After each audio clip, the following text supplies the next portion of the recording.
Hello! In this video, I'm going to show you how to use the SS OFS function when creating provider data in T-Web. This function is used to create an OFS that is linked to a single service, such as a meal or a flight or a visit, rather than two or more, such as bed and breakfast. Before creating an OFS, make sure the provider default values are correct.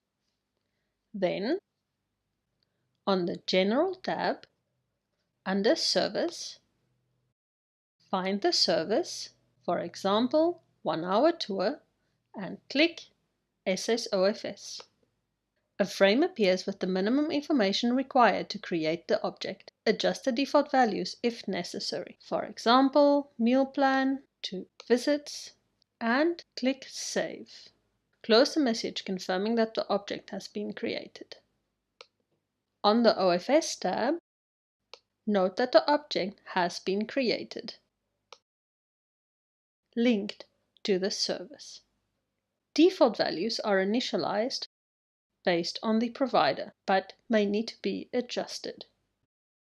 It is possible to create several objects for the same service, which might be necessary if special rates are negotiated. This should be reflected in the object heading, for example, German series. Click Save.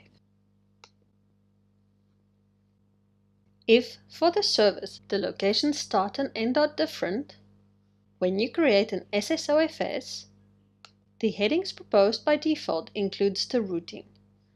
Click Save.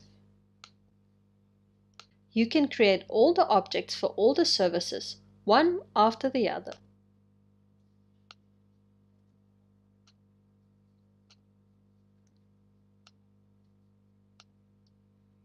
Then go to OFS to check and make any adjustments necessary before going to Rates to enter the rates for all the objects created. And that is it. Thank you for watching.